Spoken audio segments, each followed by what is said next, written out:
Hey guys. So we're back with another video. Yes. We wanted to talk about parenting styles given what's been going on in Chicago related to the looting.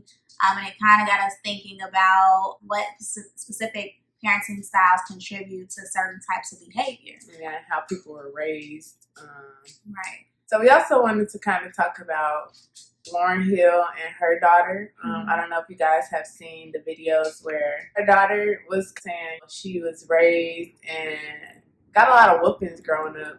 So that had us thinking about different parenting styles. And we also wanted to talk about some TV shows that, we've all probably grown up on. And kind of analyze those parenting styles. Yes. So before we get into that, we're going to showcase the wine like we typically do. You want me to show it? Oh my God. What's this called? Mer Soleil Silver. So this is called Mer Soleil Silver. It's a Chardonnay. Fancy. Want to switch it up? Yes, as I eat my Chardonnay cheese. Yes, yum.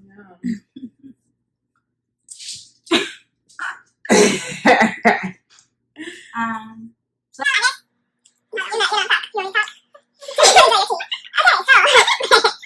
yeah, we're going to get into these parenting styles before we start talking about the TV shows and Lauryn Hill. yes, so in psychology, we've learned that there are essentially 4 different types of parenting styles. So we're going to go over that, what that looks like in much greater detail, basically. Whoa. So the first parenting style that we're going to discuss is authoritarian parenting. Pretty much what that looks like is a parent that gives you rules, more so teaches you about discipline and obedience, more so than explaining things to you. So if you notice as a child that your parent says, because I said so, if they dismiss your feelings, if they say it's either my way or the highway, things like that, that's a red flag for you to know that that is authoritarian parenting. And our parents out there, if you're the person that does that with your child, you are demonstrating authoritarian parenting styles. This parenting style specifically indicates or suggests children who have authoritarian parents may develop self-esteem issues. They may become more hostile and aggressive. They may hold resentment towards their parents. Since authoritarian parents are often strict and pretty much utilize consequences instead of actually reinforcing certain behaviors, children who grow up may become liars, given that they're trying to more so avoid punishment because that's something that was conditioned within their head, that if they do something wrong or if it's not the status quo, let me downplay whatever it is I may be doing or lie about it so I can avoid any punishment or repercussions. Yeah, and I would even say that it's more likely that they'll probably grow up to be that type of parent as well because that's all they know. That's what they were taught. Right. So that brings us to some, good modeling behavior, which is authoritative. So we always get the two confused because authoritarian and authoritative basically sound the exact same. So I was sitting here explaining stuff earlier and she's like, that's the other one. No, it's not. And I was like, oh yeah, you're right. Yeah. So authoritative parenting is the type of parent you want to be. So this is a type of parent that puts effort into creating and maintaining that positive relationship with their child. So this is the parent that actually explains the reasons behind their rules to their child. These parents enforce the rules and the consequences, but they also take their child's consideration into matters.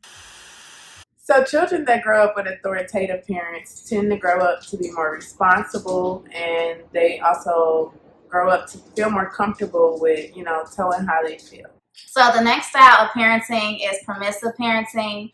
What that looks like is a parent that pretty much has the mentality of kids will be kids.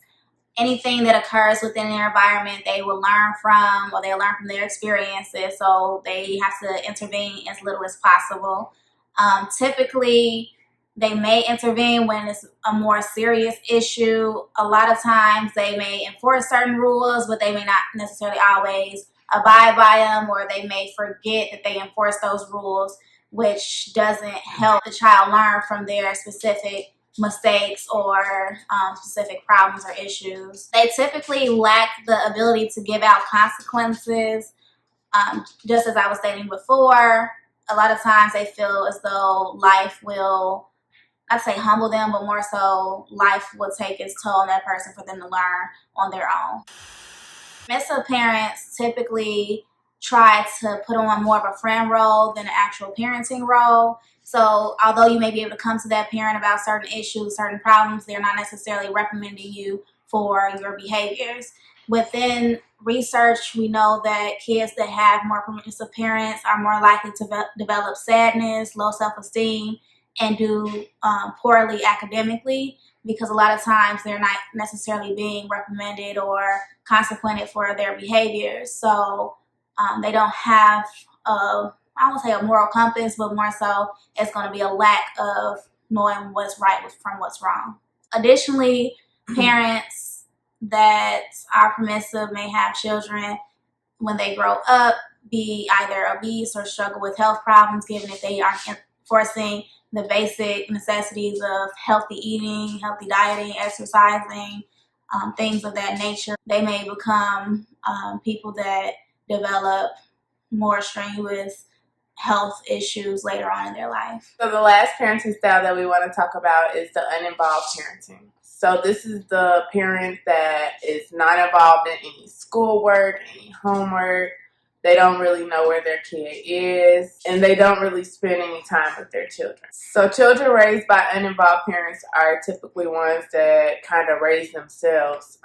So they're left to, do the basic necessities like feeding themselves, bathing themselves, even at a young age. So children that are raised by uninvolved parents typically grow up with self-esteem issues. These children also tend to perform poorly in school.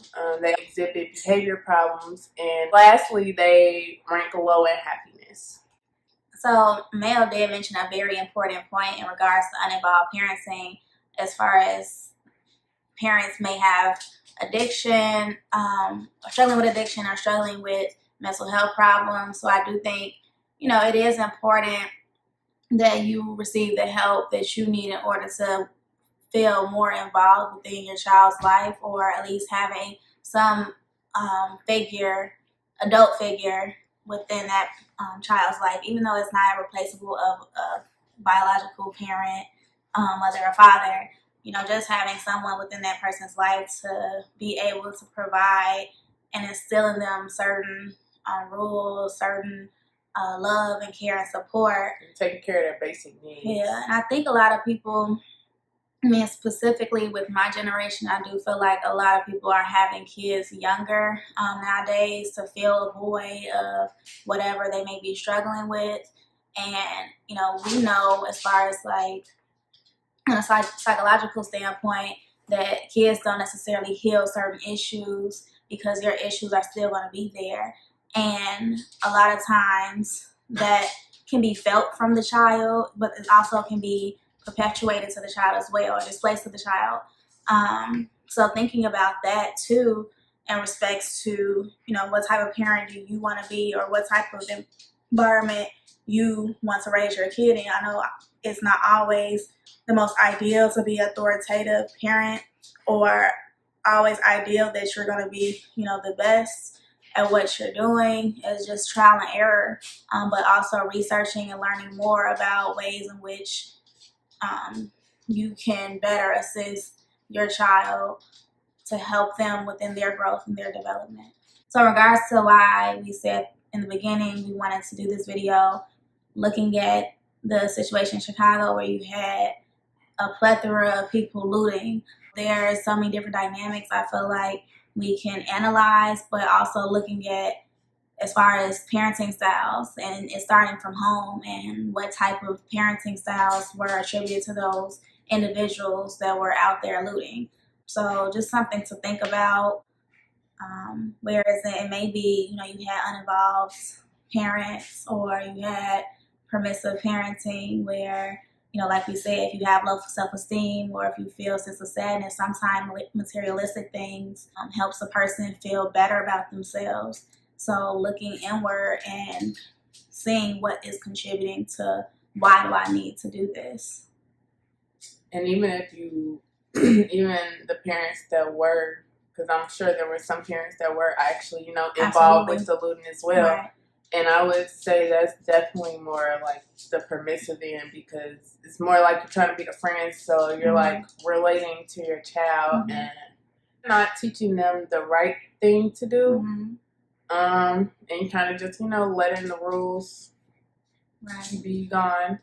So I think that is definitely very important to kind of like, if you are a parent out there, kind of like do some self-reflecting and see like, well, what type of parent am I? Right. And what type of parent do I want to be? And I get it. Like, I know I've heard people say, you don't know, what I go through, or you don't know, like, the type of life I live that contributes to why I do X, Y, and Z.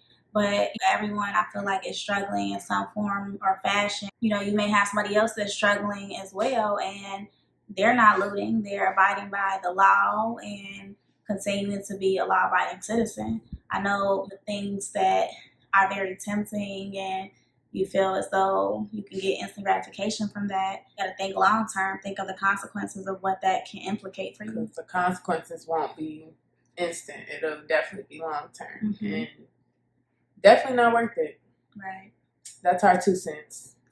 So moving on. So we kind of wanted to talk about parenting styles in relation to different like TV shows.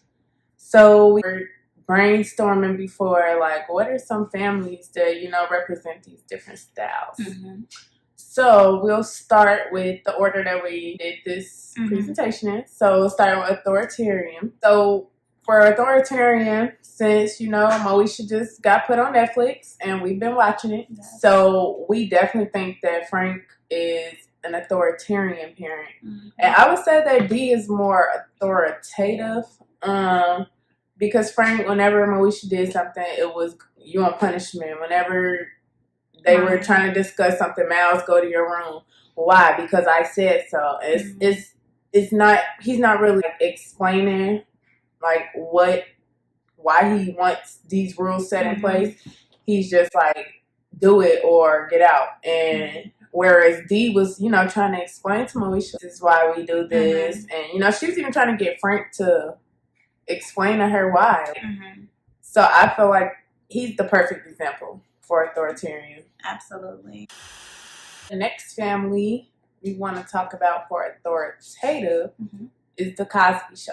Yes. So we feel like Cliff and Claire were very good at like instilling values into their children, letting their children learn for themselves, and giving them the consequences that they deserve, but also explaining their rules and explaining why they got the consequences. And just being very involved in their parenting and talking to their children about any and everything.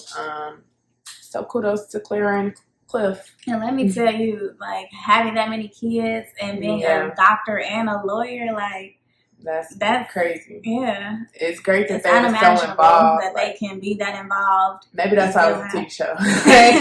But I'm thinking like a lawyer and a doctor. Yeah, like pretty they much really didn't have no time to do all of that. But then you looked at the Cosby shows and saw, because they instilled certain messages with their older kids, the older kids were taking on those parenting roles for the younger kids.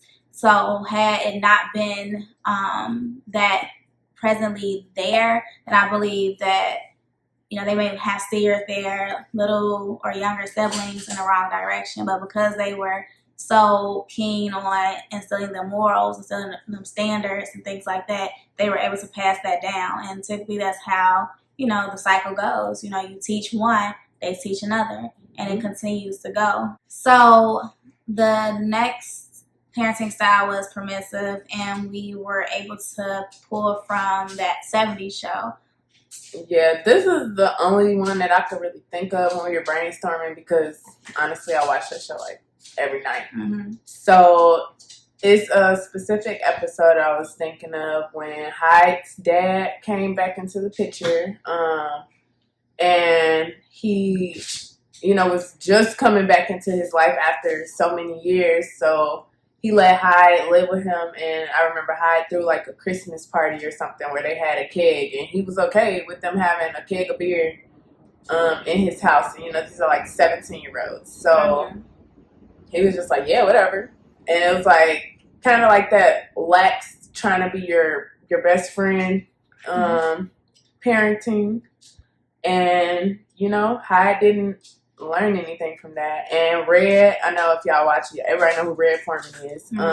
Red came and like basically cursed Hyde out and the daddy and was like, no, you can't be his friend. Like, you need to instill some rules into him. So Hyde was, Red be getting people together. Another idea that we had was, it's not a TV show, but the movie Mean Girls, where Regina George, if you all know Regina George, her mom was the one that was like, I'm a cool mom. I, let you all do kind of anything, trying to fix the margaritas. You need a condom? Right. And very involved as far as anything that was party. But she didn't really have no like real stern consequences for right. Regina. Yeah. So last but not least, uninvolved parenting, we were picking up on the Rugrats. I know, it's not necessarily a sitcom TV show, but it is one in which we watched growing up and, learned that the parents were very heavily uninvolved, especially Angelica's mother. Pretty much every time Angelica had an issue or something going on, she tried to go to her dad, she tried to go to her mom. Her mom was typically on the phone. I just remember her mom always being on the phone. Yeah, she never really showed Angelica attention. I think there was only probably one episode when she showed Angelica attention, and that was when she hurt herself or something along those lines. But like we were saying, with uninvolved parenting, typically those children develop certain issues. And granted, Angelica was mean. Very mean. Very hostile. Yes. But you know what? Since we're talking about Rugrats, I don't know. I kind of feel like all the parents were somewhat uninvolved, because how are they letting these little babies climb on things and stuff and not paying attention to them? It didn't bother me at the time, because I was a kid, like, oh, look at these babies. Right. Like, that's so cool.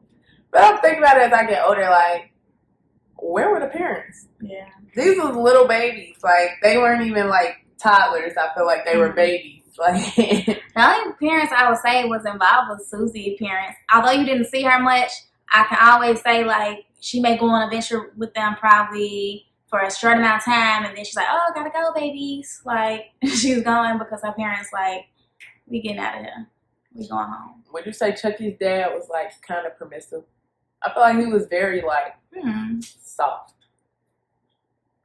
That's a good question.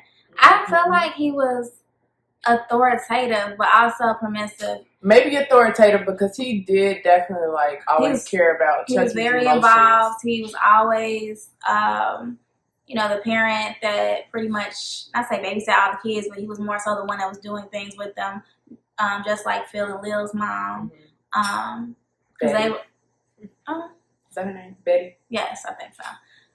But I think he was permissive a little bit, because he probably had some guilt regards to him not having his mom in his life, so he's trying to overcompensate to make sure Chucky does have the support and care for like both parents, you know what I mean? But I wouldn't say he let Chucky get away with it. Yeah, he didn't really like let him run over him. So I think more authoritative, but he was just very, very emotional himself. So I think that's kind of what made me think permissive is first.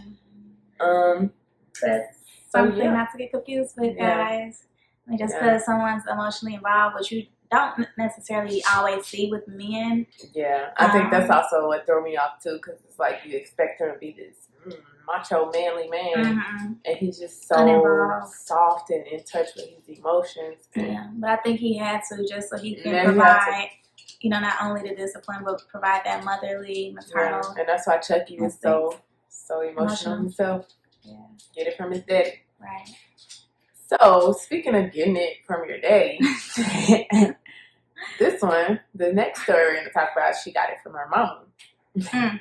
So, I don't know if you guys have seen Lauryn Hill's daughter kind of went, I wouldn't say on a rant, but, she kind of had a discussion on her live talking about... She had a moment of honesty. Yeah, talking about how she was raised and how, she used to get whoopings, and sometimes she felt like, I think she even referred to it as like getting whooped like a slave or something like that.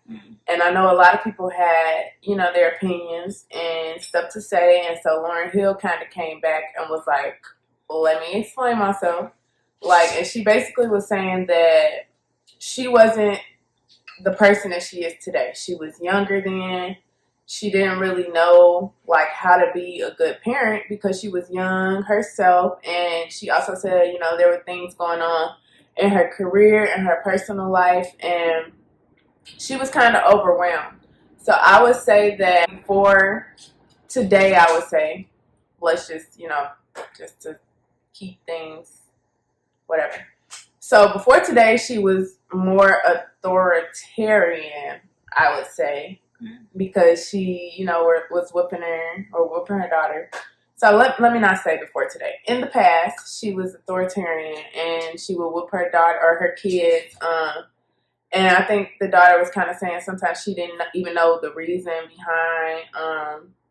So that kind of goes along with because I said so, or that whole mindset. And she admitted that today she listens to her daughter, she talks to her and has conversations with her about how she used to raise her. And so I would say that that's a good positive switch to the authoritative style, being there for your child, listening to them, listening to their emotions, even as an adult, like the child, even if the child is an adult, I feel like that's definitely important to still be there emotionally for your child, especially. We all go through things, and I know the first people I want to go to is my parents. So I think that's important to kind of have that good, balanced relationship with your child, making sure that they can feel comfortable talking about difficult things with you and talking about emotional things. Right. I would say authoritarian and uninvolved can go hand in hand, or it can be interchangeable, because if you think about what we talked about earlier, where sometimes people may have their own mental health problems, and with Lauryn Hill being the person that she is, she may have experienced a lot of anxiety or a lot of stress and display some of that emotion and feeling onto her children, but also being a young parent and not knowing really what to do, but more so taking on the mentality of this is how I was raised, or this is what I've learned, so this is how I need to discipline my child because that's what I knew. And I she actually said that, like, word for word. She said, like, I was raised like this. Like, her parents, I think she said when she used to get whoopings, her parents would talk Bible to her and talk, like, be literal with the Bible to her. And she was like, that's what I knew. That's how I knew to discipline my children. And, they learned that from their parents. So it definitely trickles down into generations. And it's interesting, too. Like, I do feel that I'm interested to know what her other kids' experiences were like. Because as we know, parenting styles can be different for different children. Sometimes, especially if it's like an age range, right? Some children may receive more consequences than another one, or depending on where you fall within sibling order, which is something we can talk about next week. Being a first child versus the middle child versus an only child, or the baby, all have different implications in which you can develop. Yeah, I was gonna say, what about that child that could be all of the above? Right. Because I know myself, I have a very complicated family dynamic, so I feel like I can fit into all of those somehow. Yeah, probably analyze that a little bit next week. I don't really want to go into it. I am. Because I think that helps give perspective to others as far as where you fit in that. But that's all we had for this week. Hope you enjoyed this wind down session, and we'll see you all next week. And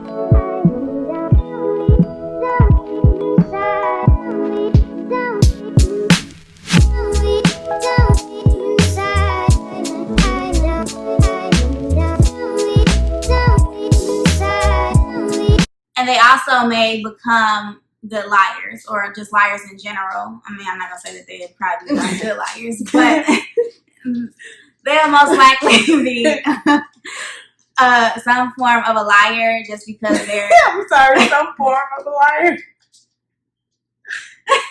You know what I'm trying to say. But pretty much... I'm sorry. Okay. I'm sorry. We're going to get through this. So these... No. No, go run it back. Run that back, turtle. Okay. So permissive parenting is where parents... Sorry, hold on. Okay. It was looking real weird. Okay. Permissive... Okay. You sound like that girl. Ready? Okay. Ready? Okay. That's how I stopped. I'm like, hold on. Okay, sorry. Ready? Yeah. No. Go team. Wait, can I do that? No. Okay. All right. I feel like you gotta laugh one more time. You're about to come in. I was trying to hold it in. Ready? Okay. Okay. I just broke up with my boyfriend. Right. Oh, Lord. I just want to watch that part. Oh, no. Okay. Okay. So, permissive parents... I just got this thing in my head. Why do you do that? Sorry. Okay.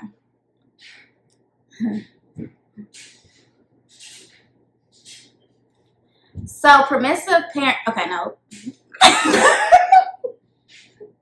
I want to say the next style because I want to start from the top.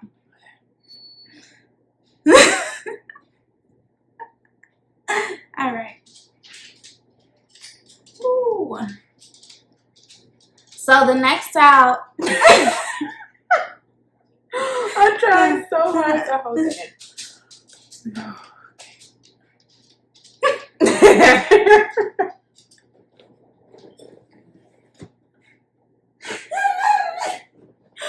Okay. We gotta stop this because we wait. No. So the next style.